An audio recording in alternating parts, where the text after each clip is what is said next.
Praise the Lord, everyone. I'm Rebecca Buhura, and I'm doing MD first year in SABC College in Bangalore. Today, I'm going to make video on Christians' response on suffering, and I'm taking the book of Job as reference. Some of the greatest difficulties in life is coping with suffering.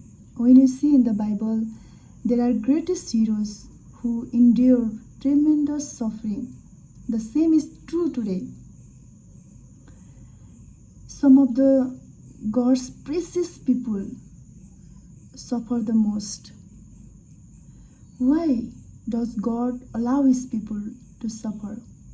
We get answer by looking at the characters in Job's story. Job was a righteous person. He lived a holy life. Then also he faced suffering.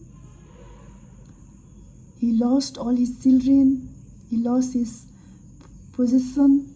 He lost his health. He was a righteous person.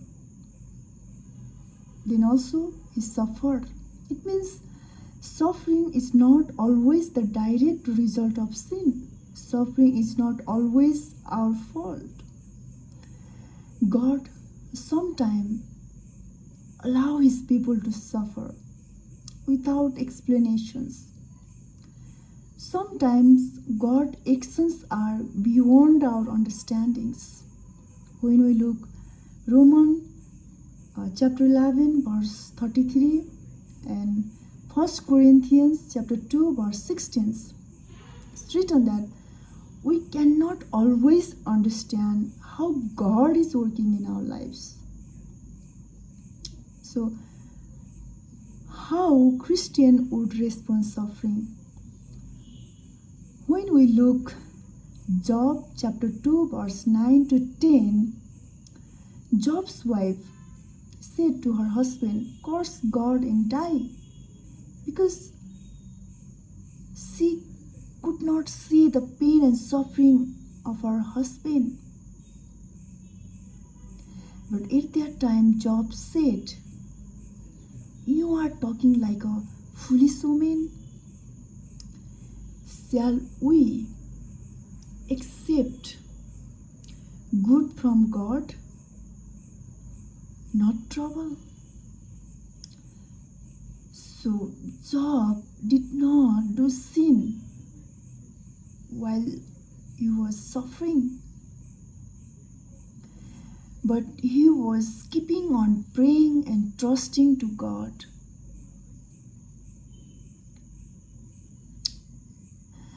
And that's the reason that God restored his fortune. When we look Job chapter 42 verse 10, it is written that the Lord restored his fortune and gave him twice as he had before. Because of Job's faithfulness, because of Job's trust in God while suffering, God had restored it and gave him twice as much as he had before. So at the time of suffering, we have to be like a Job. When we see 1 Peter chapter 4 verse 12 to 19, there is written how Christian should respond suffering. First point is that Christian should not be surprised at suffering. Second one is Christians should rejoice in suffering. Third one is Christians should properly evaluate suffering. And last one is that Christian must entrust themselves to God while suffering. So suffering helps to have a good relationship with God and away from sin. So that's all I would like to say. Thank you for watching this video.